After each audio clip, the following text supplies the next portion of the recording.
কি মাথা মোটা হাল্ক, এটা কি বানাচ্ছিস? সারাদিন শুধু খায় দে, কোনো কাজ কাম নেই তোর। দাদু, আমি চাঁদ্র বিজয়ের জন্য প্রস্তুতি নিচ্ছি। মাথা মোটা হাল্ক। তুই এই ভাঙাচুরা রকেটে চড়ে চাঁদে যাবে নাকি? হাসাল যাই বলুক, আমি আবার ঠিক চাঁদে যাবই। আমি সফল, সবাইকে দেখাবো। এই হাল্কও পারে। দাদু, তোমাদের জন্য আমি চাঁদে বালু পাথর আনছি। সবাই আমাকে নিয়ে ঠাট্টা করত, আর এখন আমি চাঁদে বসে চা খাচ্ছি। চাঁদে তো আসলাম, কিন্তু আমায় এখন মঙ্গলে যেতে হবে। হাল্ক, এসে গেছি মঙ্গলে।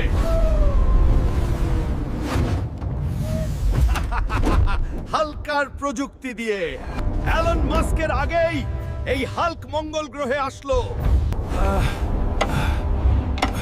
অনেক খাটুনি গেল, এখন মঙ্গলে আমার একটা ঘর হলো। যাই, এবার একটু ঘুমাই নে। আর বন্ধু, বাবা হাল্ক, জলদি চল, আমাকে গ্রামে ডাইনোসর হামলা করেছে, সবকিছু শেষ করে দিচ্ছে। চল দাদি, আজ ডাইনোসরের 12টা বাজায় দিব। ডাইনোসরের বাচ্চা, সাহস থাকলে আয়, আমার সাথে লড়। দেখি তোমার বুকে কত সাহস। তাইলে আয়, তোকে আজ মজা দেখাই। বাবা হাল্ক, সাবধানে। একবার শেষ খেলাটা দেখি।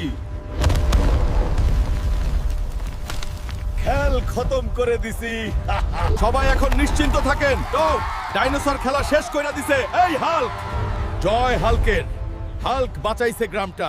বাবা হাল্ক, জলদি চল, আমাদের গ্রামে ধান খেতে বিশাল ইঁদুরের আক্রমণ হয়েছে। চলো দাদি, ওই শয়তানদের দেখতেছি আমি। ওই হারামি,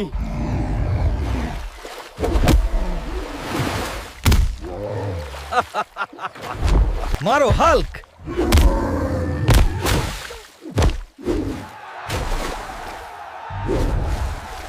ধন্যবাদ দাদু ভাই, তুমি আমাদের ওই শয়তানটার হাত থেকে বাঁচাইলি রে।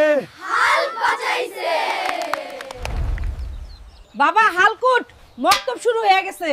হাল্কুট রে, হুজুর সাহেব পড়ানো শুরু করে দিছে, তাড়াতাড়ি উঠে মক্তবে যা বাবা। মা, আমি মক্তবে গেলামই কুরআন পড়া শিখতে। যাই, তাড়াতাড়ি মক্তবে যাই। হুজুর সাহেব অনেক দোয়া দরুদ শেখায়, যেগুলো নামাজে অনেক কাজে লাগে। আর কুরআন পড়াটা অনেক ভালো করে পড়ায়। আলিফ বাতাসা জিম হা। বন্ধুরা, তোমরাও যদি সবাই এরকম মক্তবে যেতে বা এখনো যাও, তাহলে ভিলেজ হেল্প চ্যানেলটা সাবস্ক্রাইব করে দিও।